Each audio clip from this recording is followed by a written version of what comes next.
Abençoe-nos, Jesus, o nosso bom e amado Mestre.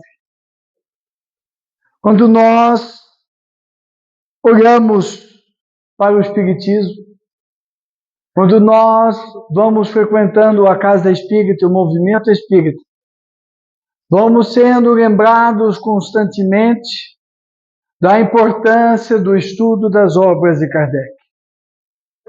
Repetidamente, venho falando em palestras e seminários, alertando, depois de muita conversa, ao longo desses anos, antes de ficar doente com o Divaldo, com o Raul, com quem estive recentemente em uma atividade em Manaus, vamos vendo a importância de nós irmos reforçando diuturnamente o quanto as obras básicas são importantes para nós espíritas. O farol seguro que nos guia nessa estrada longa que ainda temos a percorrer. Vamos percebendo hoje, lançamento 161 anos do Evangelho segundo o Espiritismo, vamos percebendo o quanto o Evangelho segundo o Espiritismo contribui para o nosso processo terapêutico de renovação íntima, que deve ser levado a efeito por todos nós diariamente, para que nós possamos, ao compulsar as páginas dessa obra-prima, nós podemos encontrar as respostas que nós buscamos, conciliando o Evangelho de Jesus com os princípios básicos do Espiritismo, exalados, colocados em O Livro dos Espíritos e desdobrado nas demais obras do Pentateuco kardeciano. Nós vamos percebendo que quando nós vamos nos afeiçoando, vamos trazendo essas obras para a nossa rotina, vamos procurando compreendê-las com lucidez, nós vamos percebendo que o nosso comportamento, a nossa conduta vai se modificando e vamos tendo imediatamente respostas que estávamos buscando em outros lugares, em outras obras. Mas é preciso nós entendermos que quando os espíritos da equipe do Espírito da Verdade, que coordenou todo o processo de trazer à Terra o Consolador prometido, que ele havia dito no Evangelho de João, que ele pediria ao Pai, e ele vos enviaria o Consolador prometido, é preciso entender que essa equipe de espíritos benfeitores apenas dá prosseguimento àquilo que se chamou de leis divinas. É preciso nós entendermos, ampliando a nossa vista, que quando Moisés recebe os 10 mandamentos, ali está a lei divina. Uma lei que nós podemos ler, entender e seguir. Devemos. As demais leis oriundas de Moisés são leis humanas, civis, de acordo com o povo da época. Infelizmente, vemos ainda, inclusive espíritas, se propondo a estudar, trazer para a casa espírita o estudo do Antigo Testamento. Repetindo o erro de alguns irmãos de conotação evangélica, que mais parecem judeus do que cristãos, porque ficam apegados a questões da lei civil da época, leis que Moisés fez para controlar um povo rebelde e revoltado, e que precisava de leis duras para ser conduzido. E se esquece do que é divino, que são os 10 mandamentos. Quando Jesus aparece, ele diz de forma textual, não vim destruir a lei. Está no capítulo 1 do Evangelho segundo o Espiritismo. Ele abre a sua fala dizendo, eu não vim destruir a lei, quando responde às primeiras inquirições dos fariseus. E deixa muito claro que ele veio desdobrar o ensinamento de Moisés, dar cumprimento a ele. Então, nós temos no Evangelho de Jesus as leis divinas, porque ele não legislou em nenhum momento em termos de lei civil. Dai a César o que é de César, dai a Deus o que é de Deus. Ele não fez o que Moisés fez, ou não precisou fazer o que Moisés fez, não vem ao caso da discussão agora. O fato é que ele trouxe a lei divina. Da mesma forma, dando continuidade ao seu projeto de implantação dos ensinamentos divinos na Terra, ele traz o Consolador prometido. E, em consequência disso, os 10 mandamentos, o Evangelho e o Pentateuco kardeciano, que são as 5 obras básicas, constituem as leis divinas que nós precisamos seguir para cumprirmos com o nosso dever, para fazermos o caminho de ascensão, para encontrarmos as respostas, para podermos tanger a nossa vida no corpo físico, a nossa passagem no corpo físico. Essas são as leis divinas que nós não podemos fugir. Então nós não precisamos ficar buscando aqui e acolá aquilo que já está definido como as leis divinas. Basta estudá-las. Por isso que nas casas espíritas existe a constante orientação para que se estude com pulse as obras básicas, porque nelas está contida a lei divina. Nós vemos lá falando dos 10 mandamentos, no mesmo capítulo 1 que eu citei, e em alguns pontos do livro dos Espíritos, nós vemos o Evangelho de Jesus, todo ele tratado e trabalhado em o Evangelho segundo o Espiritismo, e ao longo de todas as obras básicas.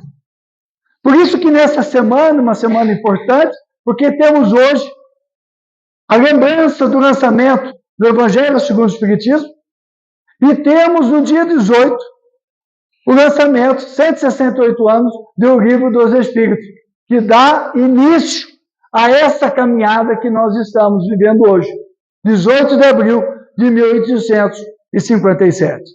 É o amor de Jesus, lembrando da sua proposta, da sua promessa, e vindo cumpri-la com o lançamento do Livro dos Espíritos. Porque com o lançamento do Livro dos Espíritos, e depois com as obras do Pentateuco kardeciano seguintes, nós temos a descrucificação de Jesus e temos a nossa descrucificação. Jesus deixa de ser um mito, uma lenda, algo que alguém ouviu dizer, para, à luz dos princípios básicos do Espiritismo, ser alguém que vive e atua e obra e trabalha conosco, por todos nós, pelo mundo, cumprindo um papel no universo, como Filho de Deus que Ele é. O espírita não pode ter dúvida de que a Trindade não existe para o Espiritismo. Jesus não é Deus. Jesus é um espírito evoluidíssimo, segundo os Espíritos, em O Livro dos Espíritos, o mais perfeito espírito que esteve na Terra, governador da Terra, governador da galáxia, mas não é Deus. Porque Deus, como está na pergunta número 1 do Livro dos Espíritos, que é Deus? Pergunta Kardec. É a inteligência suprema, a causa primária de todas as coisas. E Jesus, sendo alguém tão perto de nós, o nosso mestre e guia, o nosso irmão, ele faz da sua jornada um hino de amor a Deus, porque ele se aproxima de nós. Ele é um espírito que passou por todas as caminhadas que nós passamos, passou por todas as lutas que nós passamos, mostrando que nós também vamos chegar lá com o passar do tempo, com o nosso esforço, com a nossa determinação, colocando sentido na vida espiritual, colocando propósito na vida espiritual ao longo dos séculos e dos milênios. E ele nos descrucifica, Kardec, porque ele tira de nós o peso de querer ser perfeito numa única vida, nos abrindo a proposta, a possibilidade de várias experiências, onde eu vou errando porque é preciso errar para aprender, onde a culpa e o remorso vai se libertando de mim e eu me libertando deles, porque eu estou errando, eu estou me equivocando, eu estou tropeçando, eu estou caindo, mas eu estou levantando, estou tendo experiências boas, eu estou crescendo, eu estou aprendendo. Isso é consolador, isso é libertador. É um presente de Jesus para nós, porque o espírita já é aquele que dá risada dos seus tropeços, dos seus erros, das suas falhas, das suas furadas. Lá em casa eu vivo sofrendo bullying. Aliás, eu quero denunciar, de acordo com o Estatuto do Idoso, que eu ando sofrendo muito bullying, pelos furos que eu dou, pelas... Pouquinho, não é muita coisa não. Não precisa se agigantar para querer zoar, porque eu já sou zoado bastante em casa. Então a gente ri das coisas que a gente faz. Nós vamos olhando para trás e vamos vendo como nós éramos inexperientes. Como nós éramos assim, como dizia minha mãe, que bobinho que você é. Bobinho.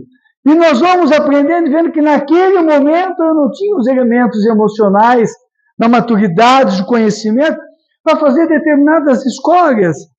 E aí, na próxima encarnação, quando eu olhar para trás, eu vou ver, nossa, como eu era. E se eu olhar para 10 encarnações para trás, eu vou dar risada, imagina. Como é que eu pensei nisso? Como é que eu pensava naquilo? Porque é a proposta libertadora de Jesus. E nós estamos vivendo hoje um momento rompedor. Nós estamos diante de um momento onde todo esse estudo, toda essa reflexão torna-se fundamental. Porque nós estamos diante de um momento de rompimento, de transição, de transformação, onde nós vamos sair de uma água estagnada, de uma vida parada, de mesmice, para novos tempos. Não precisamos ser muito inteligentes, ter muito conhecimento para perceber que nós perdemos o controle da vida. As mulheres estão adorando, lá em casa está adorando, porque adora controlar, agora não dá mais. Porque vem a internet, vem o TikTok, vem o Facebook, vem tudo isso que está vindo. E as coisas não estão exatamente como nós, homens e mulheres, seres encarnados, imaginássemos que poderia ser. Sob o total controle da vida, eu vou fazer a vida do jeito assim. Muitos que são metódicos, que querem ir levando devagarinho, que querem ir conduzindo, controlando tudo, já não faz mais sentido. Porque nós estamos diante de um momento da bagunça, da desorganização do planeta. Mas há um norte nessa bagunça. Há um orientador. E qual é o orientador? As leis divinas. E onde estão as leis divinas? Decálogo, Evangelho de Jesus e nas obras de Allan Kardec. Quando eu vou acompanhando esse norte, eu vou seguindo bem. Eu vou entendendo que esse momento de rompimento chama-nos, como Paulo diz na primeira epístola aos Coríntios, no capítulo 12, versículo 31, quando ele diz sobre como nós devemos tratar os nossos dons. Ele nos chama a atenção para a importância de nós tratarmos os nossos dons, de nós meditarmos nos dons que nós temos, que nos são conferidos quando nós reencarnamos como ferramenta da nossa evolução. Ele chama a atenção que muitas vezes a ociosidade no trabalho dos dons, ao invés de ser humildade incipiente, ele diz que na verdade é uma consagração à ociosidade. Eu vou dando desculpa porque eu sou humilde, que eu não posso assumir isso, fazer aquilo, mas na verdade eu estou consagrando a ociosidade. É confortável. É o que eu já disse aqui numa outra exposição, eu ainda vivo no atavismo religioso das outras religiões, onde eu tinha uma postura passiva. O expositor fala, o médium diz alguma coisa, alguém vai me aplicar o passe, eu vou chegar no centro, a luz vai estar acesa, a água vai estar paga, a luz paga, mas ninguém pergunta quem pagou.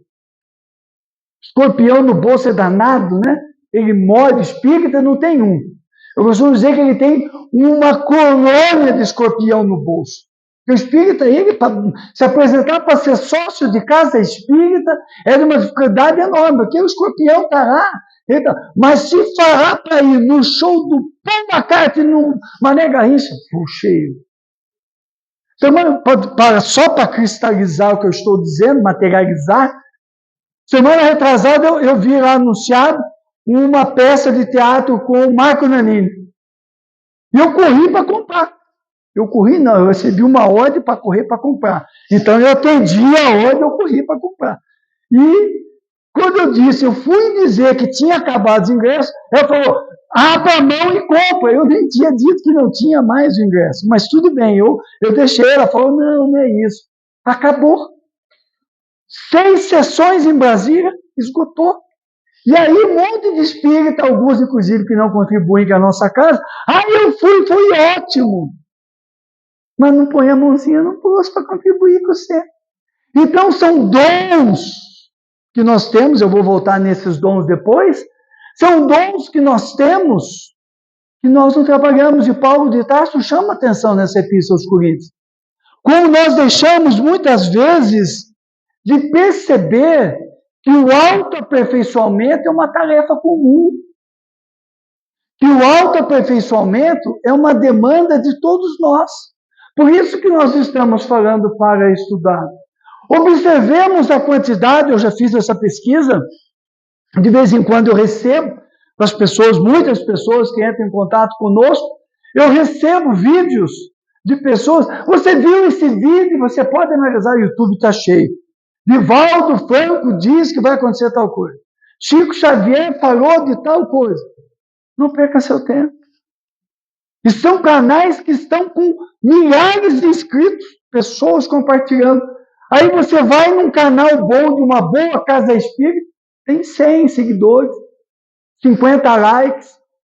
As palestras do Raul, do Odival, tem 100, 200, 300. Mas quando vem a coisa bombástica, cheio de like, cheio de inscritos. Então, o autoaperfeiçoamento vem do estudo das obras básicas, da reflexão que eu faço em cima delas.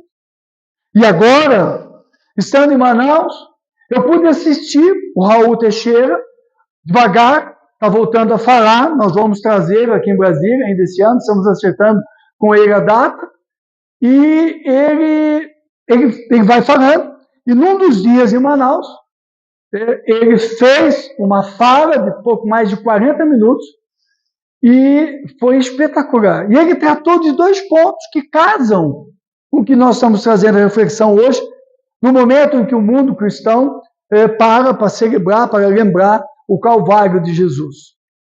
Ele disse da questão do aprender.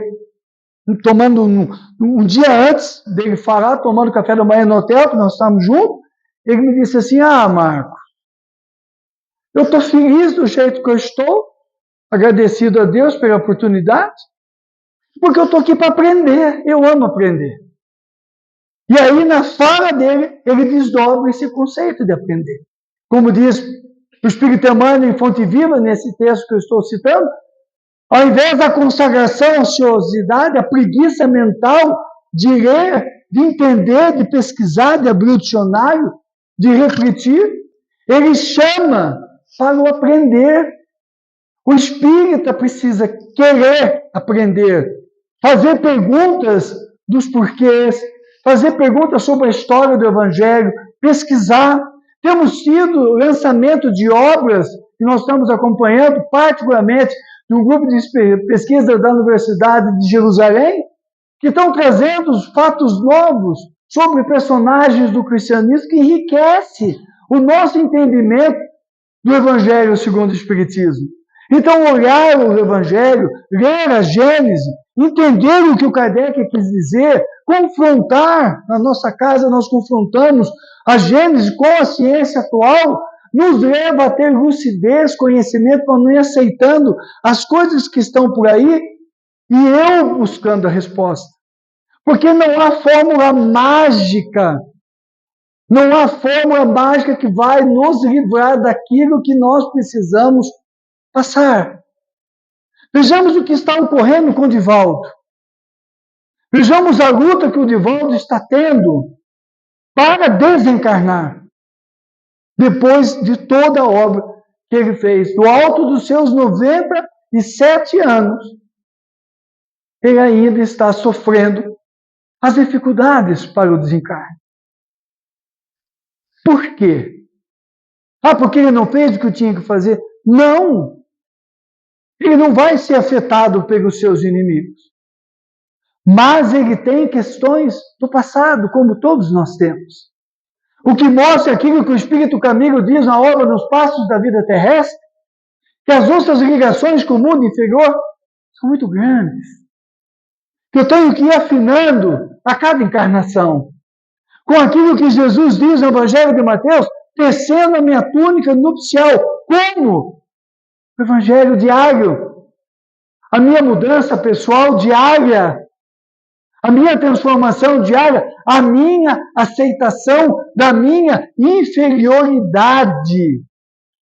Que eu sou um espírito inferior. Que até pouco tempo atrás estava em situação muito difícil no mundo espiritual. Que é uma bênção não lembrar dos crimes que nós cometemos. Nós estamos nas reuniões mediúnicas constantemente diante de espíritos que ainda estão vinculados às cruzadas, a noite de São Bartolomeu na França, a Revolução Francesa, a escravidão no Brasil, a Guerra do Paraguai. Há tantos dizeres, as revoluções e as mortes políticas no Brasil do século XX, de todos os espectros políticos, e que agora se encontraram no mundo espiritual. Todas essas conexões prosseguem, porque a vida após o corpo é estonteantemente viva, forte, e ela nos é real. Então, quando eu vou trabalhando a túnica nupcial, que eu estou fazendo a minha transformação humildemente, estou me transformando no silêncio da minha intimidade, eu vou afrouxando esses laços, encaminhado o espírito aqui, o outro ali, eu sofro um pouquinho aqui, passo lá, mas eu não quero sofrer. Quanta gente nos diz isso? Eu não queria passar por isso, mas não tem como passar por isso. Eu preciso passar por isso. Eu preciso inverter o jogo. Eu preciso passar por isso.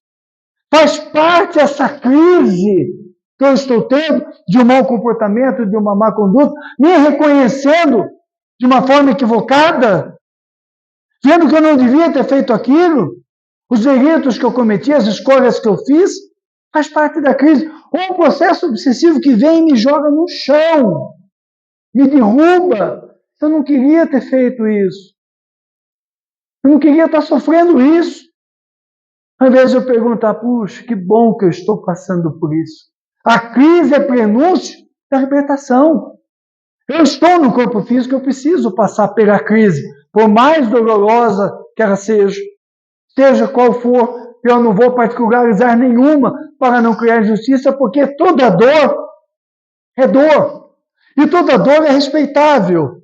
A dor de cada um é respeitável, é louvável. Todos nós devemos respeitar. Mas eu preciso viver com essa dor. Eu preciso curar essa dor, curtir essa dor, sabendo que eu preciso dela para a minha melhoria espiritual. Então, quando Emmanuel, no livro Fonte Viva, trabalha esse texto de Paulo na Epístola aos Coríntios, ele vai trazendo essas reflexões que o autoaperfeiçoamento é comum a todos nós. Divaldo não esteve longe dele. Chico não esteve longe dele. Raul Teixeira não esteve longe dele. Não está. Eu me recordo na noite que o Raul teve o AVC, logo pela madrugada eu sou, pelas ligações que nós temos, e eu acordei, olhei o celular, naquela época estava ligado, tocou, eu ficava naquela época, o celular ligado à noite, deixava ali, hoje em dia não, mas eu precisava daquilo, eu precisava ficar ligado, é um momento diferente da minha vida. E eu parei, sentei na cama e comentei com a minha esposa, mas como é que pode? Se uma pessoa que fez tudo isso que fez, como é que pode? É a lei divina. Eu é que não tinha entendido a lei divina. Eu é que não sabia o que tinha acontecido. Imaginei que todos nós tivéssemos privilégios na vida, Só para vir tomar o passe, fazer reunião mediúnica, para fazer isso, para fazer aquilo, não. O autoaperfeiçoamento, que é o convite que Kardec e Jesus nos faz. E Raul tratou depois do como nós nos enganamos por não aprender.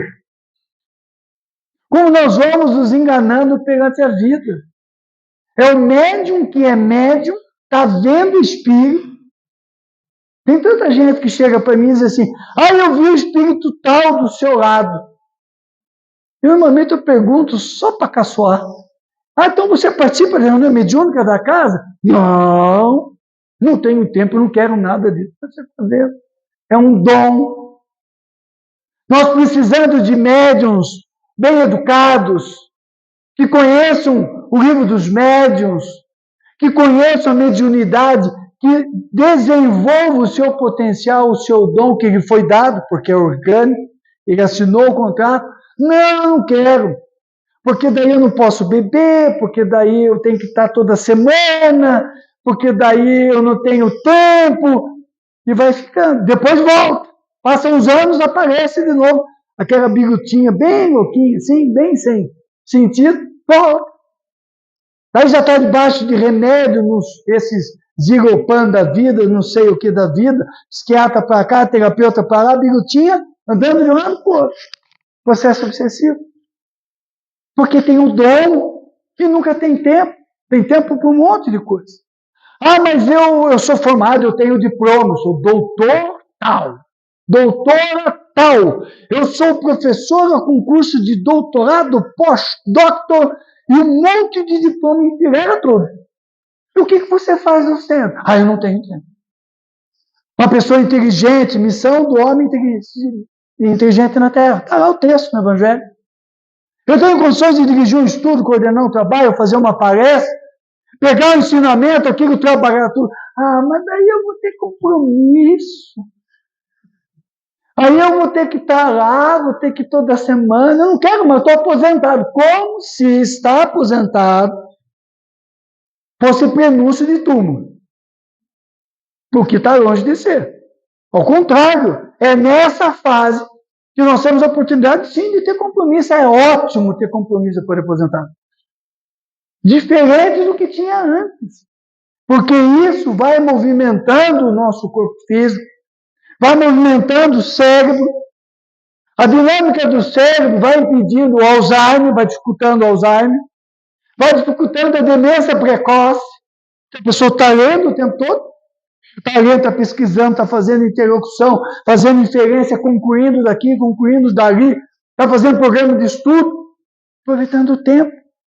Quantos centros espíritas estão precisando dos dons que Deus deu? Dos dons do recurso. Para ajudar os centros a melhorar a estrutura, a fazer mais trabalho, a ter mais coisas. Dons que eu vou aprendendo, que eu vou desenvolvendo, que eu vou trabalhando, porque Deus me deu esses dons no meu processo de autoaperfeiçoamento. É lógico que se eu assumir esses compromissos todos, vai ter as noites tomadas, vai ter jogo. Tem uns jogos que é bom não assistir. Por exemplo, Internacional, Grêmio, essas coisas, Flamengo, tal, é bom não assistir, realmente faz mal, processo obsessivo ali na televisão em vida. Tem outros times melhores que faz a gente alegre, eu não vou dizer qual, mas tem outros que faz a gente mais alegre. Então, às vezes, a gente está com a agenda cheia. Eu vou percebendo que o meu tempo na Terra é para eu aprender. Então eu pesquiso a física quântica, eu pesquiso tudo, eu assisto isso, eu assisto aquilo. É meu tempo de aprender. O que o Raul disse, Marco, enquanto eu estiver no corpo físico, eu quero aprender. Quem conhece Raul Teixeira sabe o tamanho da cultura dessa pessoa. O Raul é um dos únicos pós-doctor do Brasil em origem da palavra. Um dos únicos. Então, ele fala entre 6 e 8 idiomas. Falava. Então, é alguém com uma cultura privilegiada. E ele continua querendo aprender. E nos dias, é preciso aprender para deixar de se enganar sobre o que nós estamos fazendo na Terra. E ninguém mais do que Jesus de Nazaré para nos dar esse exemplo. servindo de referência para Kardec e nos mostrando com seu exemplo pessoal tudo o que ele foi. Alguém que reencarnou. Marco, toda vez você falecer, porque é preciso. Porque tem gente insistindo que Jesus não reencarnou, que é um fluido eterno. Jesus reencarnou, passou pelo mesmo processo nosso, porque senão o sacrifício dele não teria valor. Foi criança, fez arte, Maria ralhou com ele, chamou atenção, deu uns catiripapo, empurrou para cá, para lá, puxou. Foi um adolescente, tudo como nós. Lógico que uma mediunidade espetacular desde um ano de idade. Vivia mais fora do corpo que dentro do corpo. E Jesus é esse exemplo de alguém que foi à sinagoga, que ensinou, que ocupou o espaço que lhe era devido, fez a sua parte. Até aquele sábado, em Nazaré, quando ele sobe o morro que circunda a cidade e adentra, coloca os seus olhos, depois de ter despedido de sua mãe, pela última vez os olhos físicos na cidade que ele tanto amava. Inicia o deslocamento para Jerusalém, de onde nunca mais ele voltaria. O Espírito Amélia Rodrigues nos narra que ele estava diferente naquele dia. Os apóstolos já vinham percebendo uma mudança, ele já não sorria tanto, ele já não fazia tantas brincadeiras, Jesus era muito espirituoso, e ele estava mais sério, o semblante muito sério. E ele ora pela última vez. E os apóstolos puderam ver nele as lágrimas bailando nos seus olhos claros, na despedida daquele burgo que ele tanto amava e ao qual ele tanto se entregava. Iniciou o deslocamento e ao longo daqueles dias ele foi parando e foi curando. Foi trazendo os mudos para falar, os surdos para ouvir, os cegos para ver, os leprosos, por todos os locais onde ele passou. Mais do que o Evangelho anuncia, ressuscitou no caminho. Apesar de estar mais sério, mais sisudo, os apóstolos diziam que ele estava irradiando amor. Que era como se ele estivesse o tempo todo curando as chagas físicas e morais de todos aqueles que acompanhavam. E entre eles havia uma certa emoção que os unia, que os ligava, e eles não sabiam explicar, homens simples que eram, da onde via aquela emoção, que na verdade via de Jesus, que deixou que extravasasse todo aquilo que ele havia retido até então, e foi amando. E a multidão foi acompanhando, até que ele chega no sábado, anterior à semana da Páscoa, nos muros de Jerusalém. Os muros estavam tomados das pessoas mais simples, que se aborretavam no muro, porque não tinham os recursos para se alojar em Jerusalém. E ficavam, era o Pessac. A semana que eles viam fazer as doações da agricultura, da lavoura, do campo, dos animais para o sacrifício, era da gratidão a Yahvé, no tempo de Salomão, por tudo aquilo que eles tiveram. E a primavera exuberante, a farol da vida exuberante, cativava a todos e emocionava todo aquele povo, que respeitava as suas leis e as vivia com louvor, apesar da pobreza e da escravidão. Quando eles viram Jesus se aproximando, o alvoroço tomou conta, pois ele já não era mais ignorado, ele era esperado, amado. Era a referência que aquele povo teve como nunca teve em toda a sua história. Porque pela primeira vez, alguém os amou sem pedir nada em troca. Como é bom ser amado sem ter que devolver. E eles foram amados em todos os aspectos. Eles são amparados e consolados por aquele homem que se doou, que se entregou a vida toda para amar todos aqueles. Sabia o nome de todos, chamava-os pelo nome, os abraçava, os emocionava. Foi uma sucessão de ações que foram tangendo as fibras mais profundas dos corações dos apóstolos. E Jesus chegou a Betfagé, mestre, porque não vamos a Betânia, na casa de Lázaro? Não. Vamos pernoitar em Betfagé. E determinou que fossem buscar junto a um senhor que tinha uma mula e um jumento. Vá até esse lugar e contrate a mula e o jumento e diga que depois nós devolvemos. Ele vos estará esperando e nada cobrará.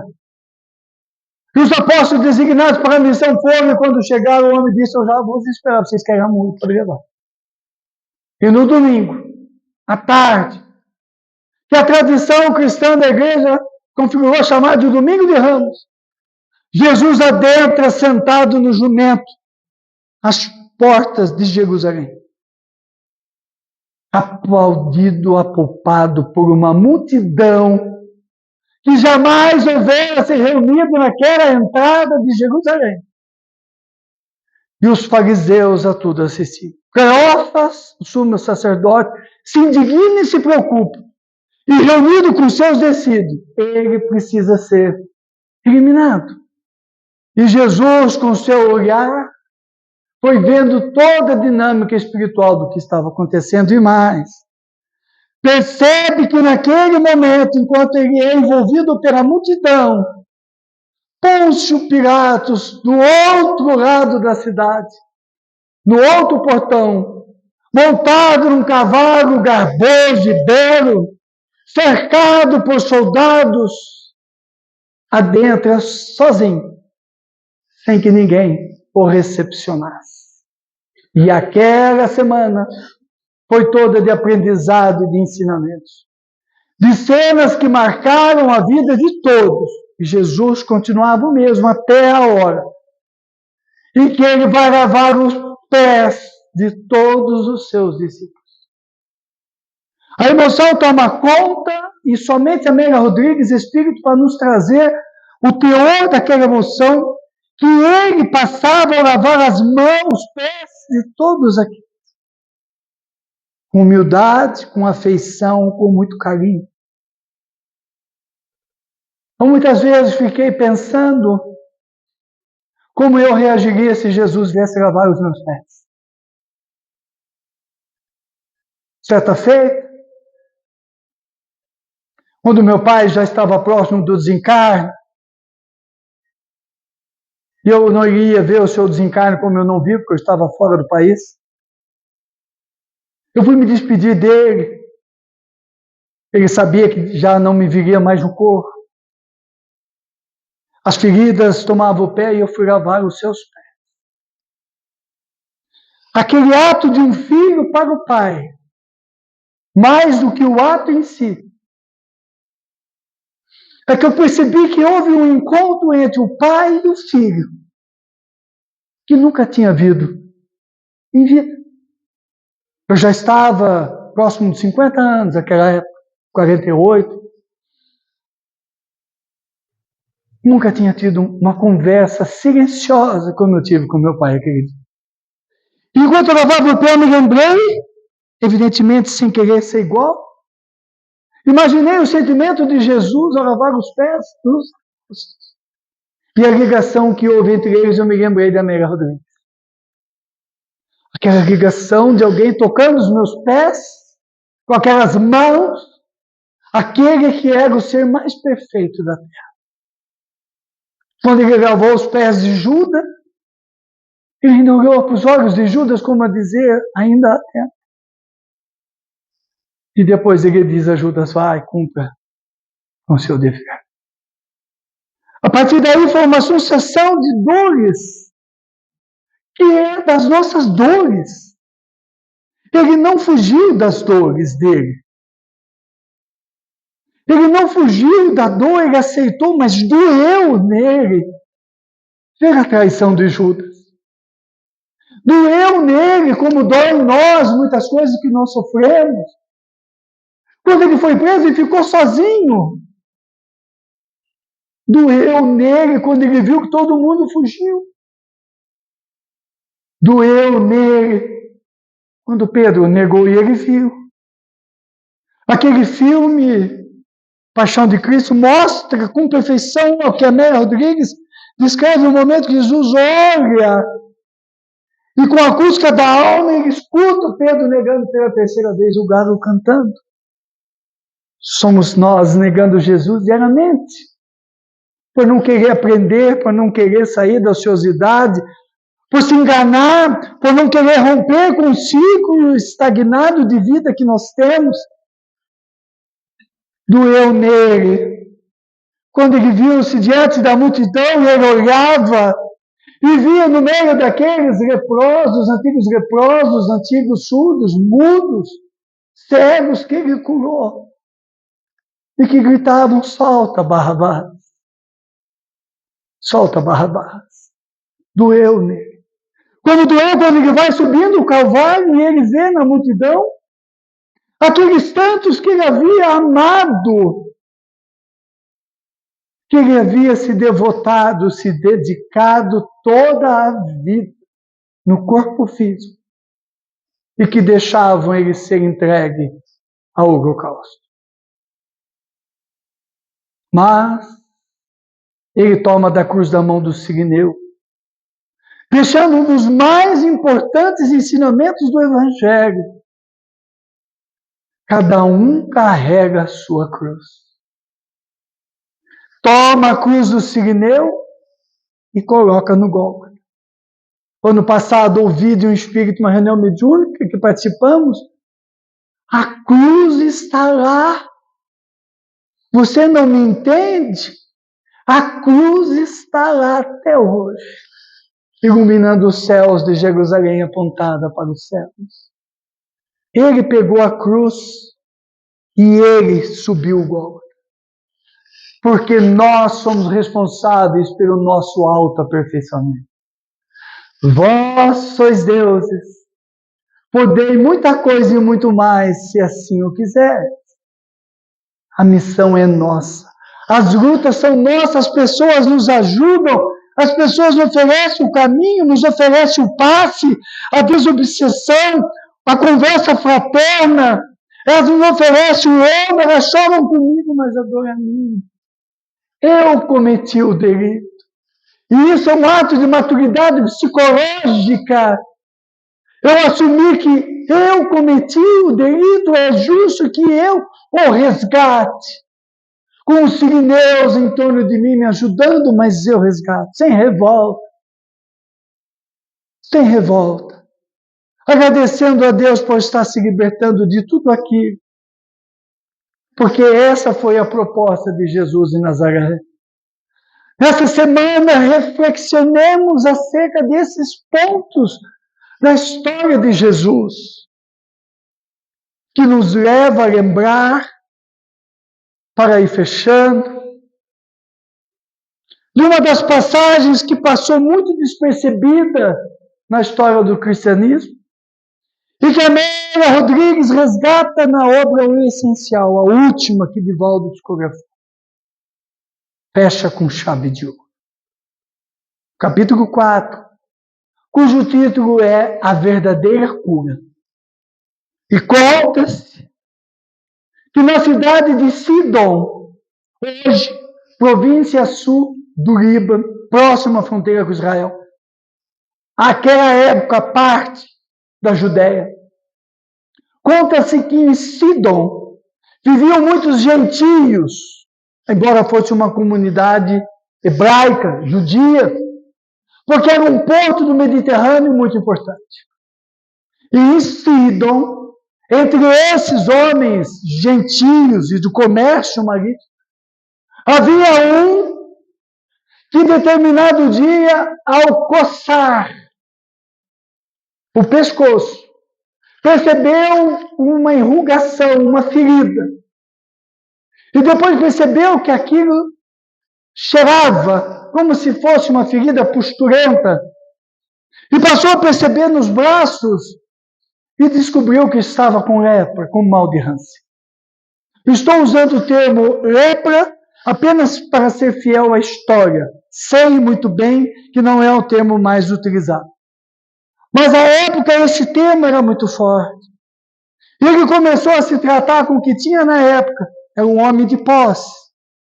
Até o dia que, numa discussão com a esposa dessas rotineiras cotidianas, a mulher, no momento de raiva, grita: seu leproso! E os vizinhos escutaram. E o denunciaram, e o apedrejaram e o expulsaram de Sidom. A mulher se afastou com os filhos e ele começou o seu calvário, perambulando pela região de Sidom, comendo o que tinha, vivendo da forma mais difícil com a doença galopante, até que ouviu, num grupo de portadores da mesma doença, alguém que disse: ouvi dizer que nos arredores do lago de Genezaré há um profeta que é um Messias que está curando. E ele disse: quem é? E disseram o nome: Jesus, conhecido como Jesus de Nazaré. Onde ele fica? Ele fica rodeando o lago de Genezaré. E ele, no esforço supremo, porque ele estava no fim, ele consegue, andando durante as noites, descansando durante o dia, chegar a Cafarnaum. E ouviu dizer que Jesus estaria em Cafarnaum naquele dia. Ele se arrasta até os locais, é apedrejado, é xingado, e se esconde atrás de uma mata, porque ele viu que a multidão correu para aquele lado. Era muita gente, ele jamais chegaria em Jesus. E ele começa a ouvir Jesus na barca. Ele começa a se emocionar com o que Jesus falava. Ele começa a prestar atenção no que Jesus dizia. E se dá conta que, na verdade, ele não queria mais ser curado. Ele só queria ter paz a partir daquele momento. Ele estava cansado das dores. Estava cansado da luta. Quem de nós que tem dia que nós estamos exaustos de chorar, de sofrer? Qual de nós que tem dia que a gente quer ir para o deserto, não sair mais de lá, ficar sozinho, das cobranças de família, de trabalho, da sociedade, ou a cobrança nossa mesmo em cima de nós por erros cometidos? Outras vezes a vontade, como eu digo sempre, de chorar no chuveiro para que ninguém veja. Quantas noites nós molhamos o travesseiro porque a gente não suporta mais. Faz parte. Faz parte. E ele não suportava mais. Então, a partir dali, ele queria paz. Ele não queria mais a cura física. Ele começa a se arrastar num ato inconsciente. E as pessoas vão abrindo espaço nele quando se vê que está diante de Jesus. E Jesus lhe pergunta: o que quereis de mim? Ele diz: eu quero a paz. E Jesus lhe responde: eu vos conheço desde há muito tempo. E a carne dele entra no frêmito. Ele sente uma convulsão enorme, cai ao chão. Todos assistem quando passa. Ele está curado. E Jesus diz: ele pediu a verdadeira cura, o essencial, que é o espírito liberto do casulo da carne no encontro da paz. O essencial é a nossa autolibertação, o nosso autoaperfeiçoamento. O essencial, a verdadeira cura. Estão nas leis divinas, está em nossas mãos. Por isso, quando nós olharmos Jesus no seu calvário, lembremos que ele é uma cópia nossa. As dores deles são pedagógicas, pois refletem a nossa dor. Por isso que ele disse ao leproso em Cafarnaum: Eu vos conheço desde há muito tempo. Hoje, eu sei que Jesus, se um dia cruzar nos meus passos, ou no passo de cada um de nós, Ele vai dizer: eu vos conheço há muito tempo e vos amo desde sempre. Jesus conosco sempre.